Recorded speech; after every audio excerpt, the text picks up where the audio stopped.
Dialysis পরিষেবা।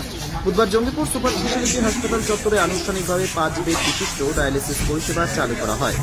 যদিও হাসপাতাল চত্বরে এদিন মাইক বাজিয়ে ডায়ালিসিস পরিষেবা চালু নিয়ে বিতর্ক সৃষ্টি হয়েছে।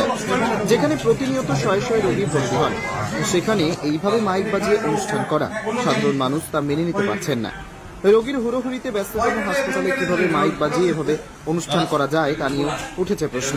এদিকে জঙ্গিপুর হাসপাতালের মতো জায়গায় ডায়ালিসিস পরিষেবা চালু হওয়ায় উপকৃত হবেন এলাকাবাসী।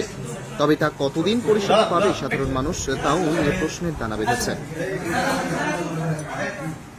আমার দীর্ঘদিনের সাথী বন্ধু জঙ্গিপুর বিধানসভার জনপ্রিয় বিধায়ক বিশিষ্ট সমাজসেবী জাকির হোসেন মহাশয়, জঙ্গিপুর পৌরসভার পৌরপিতা মফিজুল ইসলাম, জঙ্গিপুর মহকুমা হাসপাতালের নতুন পালক ইতিপূর্বেই রাজ্যের মানবিক মুখ্যমন্ত্রী এখানে যুক্ত করেছেন।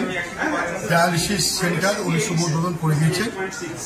এখানকার রোগী কল্যাণ সমিতির চেয়ারম্যান, এখানকার লোকপ্রিয় বিধায়ক জাকির সাহেবের সঙ্গে আমরা মিলে এই যাত্রাটা আজকে নতুনভাবে আমরা চলার পথ শুরু করলাম।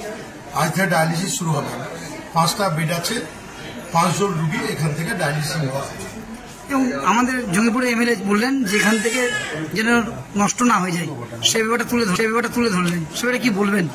না, এটা তো স্বাভাবিক যে সরকার এত কষ্ট করে আমাদের সীমিত ক্ষমতার মধ্যে কেন্দ্রের অর্থনৈতিক বঞ্চনার পরেও আমাদের রাজ্যের মানুষকে স্বাস্থ্যক্ষেত্রে পরিষেবা দেওয়ার লক্ষ্যে একের পর এক উনি পদক্ষেপ গ্রহণ করছেন। যদি আমাদের ভুলে বা যে কোনো কারণে সেগুলো যদি নষ্ট হয়, সেটা তো দুঃখের এবং যন্ত্রণার। তাই উনি প্রত্যেকের কাছে বললেন যে হসপিটালে যে সমস্ত সাজ সরঞ্জাম যন্ত্রপাতি থাকবে আমরা যেন প্রত্যেকে যত্নশীল হই, এটা দিকে লক্ষ্য রাখি, কারণ এটাই মানুষের পরিষেবার মূল বিষয়বস্তু। আজ বেজে ডায়ালিসিস চালু হলো। কি কি মানে প্রতি সপ্তাহে প্রতিদিন থাকবে? এখন একটা শিফট চালু হচ্ছে, যেহেতু পেশেন্ট এখন সবে মাত্র শুরু হয়েছে, তো কম 10টা থেকে 5টা 6টা পর্যন্ত ওরা করবে।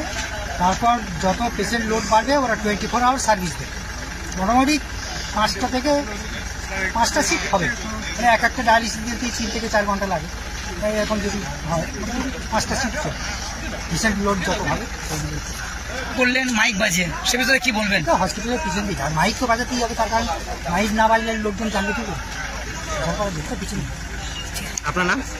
আমি ডক্টর কাশীনাথ পাল। আপনি? Superintendent Jangipur SD and SSC হাসপাতাল।